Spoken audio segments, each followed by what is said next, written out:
Merci pour votre invitation et votre introduction. J'ai reçu des consignes très strictes en termes de temps de parole, donc pas plus de 2 heures, c'est bien cela. Donc je m'y tiendrai, n'ayez crainte. J'ai l'horloge face à moi. D'accord. Alors, je vais me centrer finalement sur la question qui apparaît dans ce titre. Le greenwashing est-il durable? Et s'il l'est, ou il semble l'être, eh bien, que faut-il faire pour qu'il ne le soit plus? Je vais tout d'abord essayer d'expliquer le cadre dans lequel nous nous trouvons, sur la base de mots-clés, puis me centrer sur la réglementation de l'Union européenne, auquel tu as fait allusion. Je considérerai après ça au hasard Crédit Suisse, voir si c'est durable ou pas, ou si cette déconfiture est durable ou pas. Puis j'essaierai d'expliquer brièvement ce en quoi la déforestation et le réchauffement climatique sont deux nouvelles sources de profit qu'il faut bien sûr combattre. Et puis je terminerai sur une note positive. Bien sûr qu'il y a des solutions et qu'il faut aller dans cette direction. Alors le cadre général, quelques points clés. Les signaux importants sont au rouge. Là, on a une liste: réchauffement climatique, pollution, perte de biodiversité, les pandémies qui s'accélèrent dues à la perte de biodiversité, les guerres permanentes, on a celle toute proche d'ici en Ukraine, l'injustice sociale accentuée, l'inflation, situation économique dégradée et une finance casino repeinte en vert pour l'occasion. Alors, je vais considérer surtout 2 points ici, bien sûr, le réchauffement climatique et la perte de biodiversité. Mais permettez-moi un instant de m'intéresser tout de même à la situation économique dégradée à laquelle j'ai fait allusion. Brièvement, ici vous avez en bleu le PIB mondial jusqu'en 2020.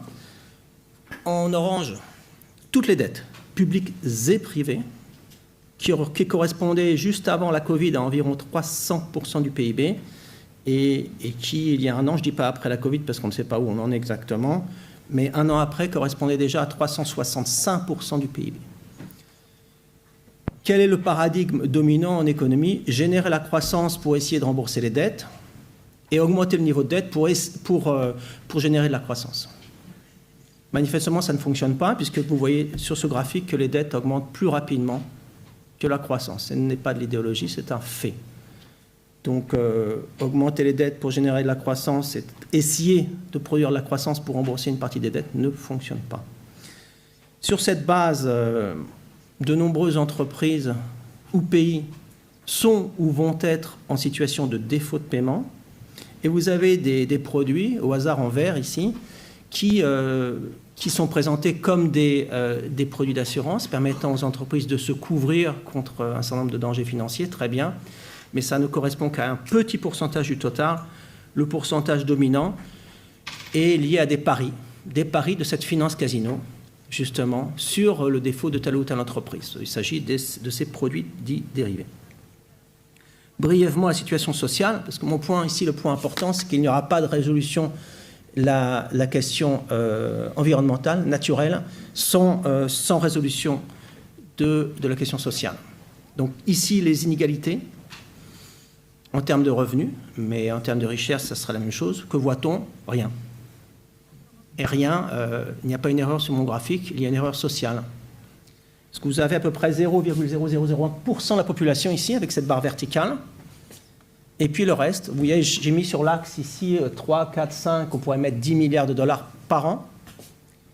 Et puis vous avez le reste de la population. Alors 50% de la population doit survivre avec un maximum de 5 $ par jour.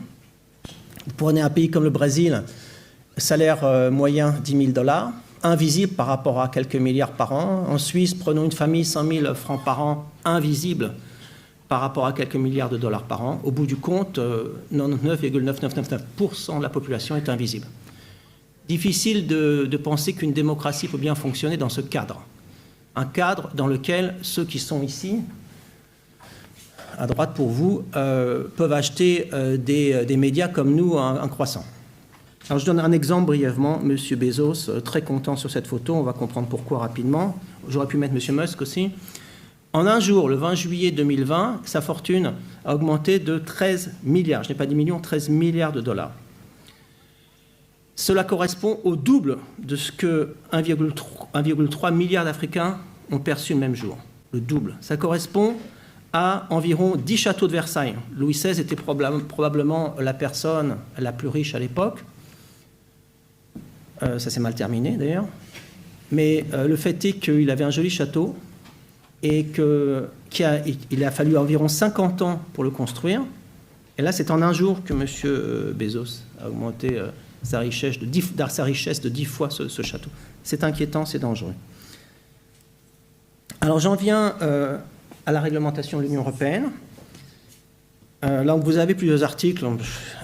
Je ne vais pas rentrer dans les détails. Vous avez l'article 6, où là, vraiment, vous avez des entreprises qui ne prennent pas le sujet au sérieux. Article 8, c'est un peu mieux. Des entreprises supposées respecter les critères ESG auxquels tu as fait allusion. Et puis l'article 9, ça doit être du solide. C'est celles qui prennent vraiment cela au sérieux. Alors là, juste brièvement, l'article 9, donc vraiment les entreprises sérieuses dans le domaine, censées être sérieuses dans le domaine, on va voir quelles sont les entreprises, ces banques supposées être sérieuses dans le domaine, on va voir quelles sont les entreprises qu'elles ont sélectionnées. Le plus souvent, vous voyez le pourcentage d'apparition, on va dire Schneider Electric, ça a un sens. Équipement d'énergie électrique, OK. Après ça, on va dire énergie renouvelable, ça a tout à fait un sens. Vous voyez les notes, ah, très bien. Bon, après ça, Microsoft, on peut se poser des questions. Mais alors, quand on descend, on voit Goldman Sachs, avec tout de même 6,3% d'apparition. Alors là, on se dit quelque chose qui ne va pas du tout. Parce qu'il suffit de lire la presse pour savoir que peu de rapport entre Goldman Sachs et la durabilité. Crédit Suisse, on va en parler dans un instant. Effectivement, tu as raison, il faudrait que la banque qui propose des fonds soit même durable. Des fonds article 9, est-ce le cas? Alors Raytheon, arme de destruction massive, probablement verte, missile nucléaire vert, on peut croire à tout. Raytheon. Donc ça ne devrait pas être dans 2,3% des fonds, ça devrait être 0. Bayer, pesticide super puissant. Vous savez qu'environ 70% des vertébrés ont disparu en l'espace de 50 ans, et pour les insectes, c'est semblable. Comment se fait-il que Bayer apparaisse, même avec 1,1%? Ça devrait être nul. Alors Crédit Suisse, essayons de creuser. Une déclaration de son ancien directeur dans le rapport de durabilité. Alors là, ça va droit au cœur, hein, vraiment. Our new group strategy puts sustainability at the core of our value proposition, etc., etc. Alors on se dit, c'est du sérieux. Puis on continue. Alors là, d'autres membres de la direction, we believe that embracing sustainability in everything we do is essential. Croyez-le bien. To our long-term success, etc., etc. Et puis, alors ils ont une liste de réseaux et d'initiatives. Alors là, il m'a fallu 3 transparents, mais ça me permettra d'aller vite.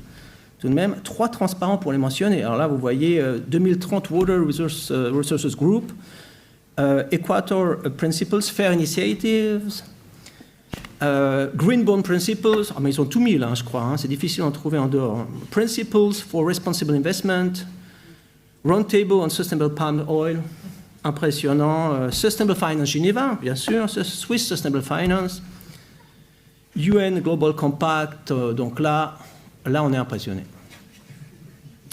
Et puis tout à coup, au regard des médias, le doute commence à s'insinuer.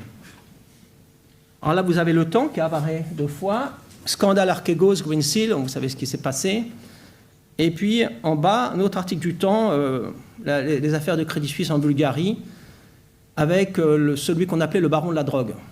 Alors là, on commence à se poser des questions. Est-ce que c'est durable, ça? Et puis, le doute s'insinue tellement qu'il commence à s'installer et qu'il s'installe même de manière durable. Parce que là, si on commence à comparer les performances catastrophiques de cette banque et les rémunérations scandaleuses de la direction, ça commence à poser problème. Donc rapidement, M. Dougan, directeur de l'institution entre 2007 et 2014, a perçu 160 millions de francs environ, et le cours de l'action a baissé de 70%. Un succès. Son successeur, M. Thiam, donc lui, n'a reçu que 64 millions, un loser. Mais bon, c'est logique, le cours n'a perdu que 40%. M. Gottstein, encore en poste il y a peu, a réussi à en obtenir 3,8 donc millions l'année dernière, malgré ses affaires avec Archegos, auxquelles j'ai déjà fait allusion. Je rappelle que le fondateur d'Archegos avait été condamné par la justice à New York. Pas de souci. Monsieur Ronner, bien sûr, directeur du conseil d'administration, a perçu, lui, un peu plus de 40 millions de francs. Et le cours de l'action, pendant cette période, a baissé de 70%. Toutes ces personnes se drapent dans les habits du libéralisme. Le principe essentiel de cette doctrine est très simple. Ceux qui prennent des risques les assument. Ils ont pris des risques et le cas échéant, ça sera nous, contribuables, qui allons les assumer. Alors, maintenant, effectivement, le doute s'installe et il cède la place à la certitude maintenant. La certitude que nous avons affaire à des activités de blanchiment, d'éco-blanchiment et de greenwashing à grande échelle, et que c'est une stratégie d'un certain nombre d'institutions financières, donc Crédit Suisse n'est malheureusement qu'un exemple. Pourquoi? Pour améliorer l'image, et secondo, parce que ça permet de rapporter des profits. Alors là, on en vient aux paris de la finance casino, les paris auxquels je faisais allusion précédemment, les paris sur ces défauts d'entreprise ou de pays. Si on consulte le bilan, le rapport annuel de Crédit Suisse, on voit que ces produits correspondaient en 2020 à 22 fois la taille du bilan et 25 fois le PIB suisse. Pour une banque dite too big to fail, encore une fois, on assume les risques. Ce serait bien de savoir où on en est exactement. On ne sait pas dans quelle direction vont se retourner ces paris. Ce qui amène à réfléchir sur la cécité volontaire de la plupart des analystes financiers, des auditeurs, du monde politique et académique, puisque ces chiffres sont connus depuis longtemps. La responsabilité d'un analyste est justement d'analyser, et pas de se contenter de répéter ce qu'il y a dans les rapports annuels. Et puis le monde académique, puisqu'on est dans une université ici, eh bien, les professeurs ont des responsabilités, effectivement. Mais bon, certains perçoivent des compléments de salaire de la part des grandes banques. Alors ça incite à être discret ou être occupé quand un journaliste ou une journaliste pose des questions. Ça pose problème vis-à-vis du contribuable, parce qu'un professeur en Suisse est bien rémunéré pour prendre ses responsabilités, et non pas pour fuir. Alors je donne un exemple pour être concret d'un pari de la finance casino, pour qu'on sache de quoi l'on parle. Alors un CDS, vous avez peut-être vu cela dans la presse, Credit Default Swap, dont déjà il y a 3 termes en anglais, tout le monde est un peu perdu, on ne sait pas ce que ça veut dire. Alors si vous allez sur Google, vous allez trouver une définition. C'est un produit dit dérivé qui permet à son détenteur de s'assurer contre le risque de défaut de paiement d'une entité de référence.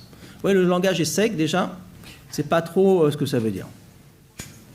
Alors j'ai préparé un petit graphique pour essayer d'expliquer. Donc là, vous avez une banque qui octroie un crédit à une entreprise X, par exemple 10 millions de francs. Et puis supposons que le crédit ait été octroyé avant la Covid et que l'entreprise en question soit active dans le domaine du tourisme, hôtellerie, restauration. Et bien sûr, la banque, le temps passant, pourrait s'inquiéter d'un défaut potentiel de l'entreprise, hôtel, restauration, et va acheter un CDS, un Credit Default Swap, qui correspond souvent aux États-Unis à 10 millions de dollars, ici 10 millions de francs suisses, qui permettra à cette institution de s'assurer en cas de défaut. Donc je donne un exemple. Supposons que l'entreprise en question ne rembourse que 3 millions sur les 10. Eh bien, la banque va activer son CDS, son produit d'assurance, et va récupérer la différence, 7 millions dans mon exemple. Très bien, c'est un produit utile qui permet à la banque de se couvrir. Maintenant, je reviens en arrière. Vous trouverez une petite remarque qui est la suivante. Il n'est pas nécessaire d'être effectivement exposé au risque sur l'entité de référence pour entrer dans un contrat de CDS. Je cite. Alors, qu'est-ce que ça veut dire? J'essaie de traduire à nouveau. Il n'est pas nécessaire d'être exposé à un risque pour se couvrir. C'est magnifique, c'est moderne. 21e siècle. Donc, vous n'avez pas besoin de posséder une voiture pour acheter une assurance auto. Ce serait bien? Ça vous plairait? Moi, ça ne me plairait pas, mais qu'est-ce que ça veut dire? Mais c'est bien sûr interdit pour les assurances auto, heureusement. Mais si c'était autorisé, qu'est-ce que ça voudrait dire?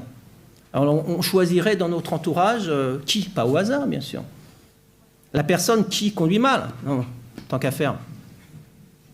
La personne qui conduit mal, et on l'invitera à prendre un apéro avant qu'il ou elle fasse un long voyage en Espagne, par exemple, pour être sûr que, ça demande des choses aussi, qu'elle ait bien un accident, parce qu'on aurait investi tellement d'argent sur sur l'accident potentiel du voisin ou de l'ami en question. Et puis, comme rien n'est réglementé, on n'achèterait non pas une soi-disant assurance, on achèterait 10, 20, 100. Bien sûr, c'est interdit, puisque si c'était autorisé, on aurait des accidents partout, bien plus dans tous les pays du monde où cela serait autorisé, et ça générerait un chaos, un risque systémique en termes d'accident de la route. Les tenants de ces marchés pourraient nous dire « mais même c'est utile, ça génère la liquidité sur ces marchés, les produits d'assurance deviendront plus liquides ». Qu'est-ce que ça veut dire si on a bien plus d'accidents? Donc c'est bien sûr interdit partout, dans tous les pays du monde, et pour cela on n'a pas besoin de milliers et de milliers de pages de régulation. 2 phrases suffisent. Vous possédez une voiture, vous devez vous assurer, acheter une assurance auto, une et une seule. Seconde phrase, vous n'êtes pas autorisé à acheter une assurance auto sur la voiture d'une tierce personne. Terminé. En ce qui concerne ces produits financiers, c'est toujours autorisé, après des milliers et des milliers de pages de régulation, aujourd'hui, en novembre 2022. Alors, je continue mon exemple. Ici, le produit est utile, c'est une assurance. Maintenant, supposons que la banque, au lieu de s'assurer contre une perte de 10 millions uniquement, comme c'est le cas ici, puisque la banque n'a octroyé qu'un crédit de 10 millions finalement, supposons qu'elle s'assure contre une perte de 100 millions. Ce serait bizarre. Alors permettez-moi de comparer 2 scénarios. Scénario numéro 1, l'entreprise rembourse les 10 millions, la banque perçoit les 10 millions.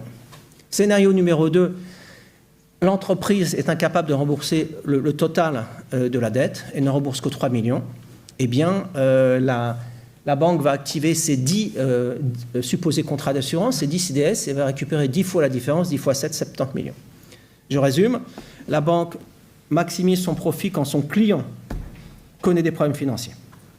C'est absurde.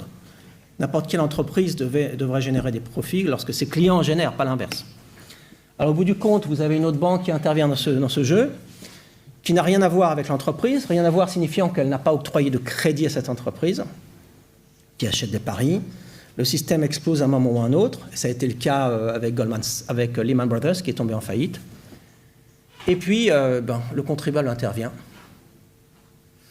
et paye la facture, ou une partie de la facture. Et ça, c'est la finance casino, et c'est ce qui doit cesser, parce que ça, bien sûr, ce n'est pas vert. On ne peut pas faire les deux à la fois, il faut choisir. Alors là, pour des données particulières par rapport à ces produits, à ces paris, en Suisse, le groupe SIX, donc la bourse suisse, publie régulièrement, ou est censé publier régulièrement, des chiffres. Alors tout le monde est assis, ou presque, mais il vaut mieux, parce que vous voyez, en mai 2021, pour les dérivés sur equity, donc là c'est les dérivés, sur equity, qui sont là, ça veut dire sur action, je poursuis, j'arrive à un montant, 38 millions de milliards de francs, seulement pour la Suisse, donc pour les institutions financières basées en Suisse, donc Suisse ou étrangères, et pour leurs clients, en Suisse ou à l'étranger. Ce montant correspond à peu près à 50 000 fois le PIB de la Suisse. 50 000 fois le PIB de la Suisse. Il faut savoir, parce que si ça dérape, c'est nous qui payons la facture. Bon, point 4, des banques qui se présentent comme étant vertes, bien sûr, participent à la déforestation au Brésil. Donc là, maintenant, on va se centrer sur UBS brièvement. Je cite la Société pour les peuples menacés. UBS finance les entreprises agricoles controversées, c'est le moins qu'on puisse dire. Je cite, par le biais de sa banque d'investissement brésilienne, UBS a injecté des fonds d'investisseurs mondiaux dans les 2 groupes agricoles, Brasilagro et Marfrig. Les 2 entreprises sont impliquées dans de graves cas de déforestation non autorisée, de destruction de l'environnement et de violation des droits humains, etc., etc. Selon ces indications, UBS a pour objectif de faire partie des plus grandes banques d'investissement d'Amérique du Sud. Pour cela, elle apporte aussi son soutien à des groupes agricoles douteux au Brésil. Mais UBS est verte, bien sûr. Elle a signé à peu près une liste aussi longue que celle de Crédit Suisse. J'en viens à l'Arctique, parce que ça apparaît encore moins dans la presse que l'Amazonie.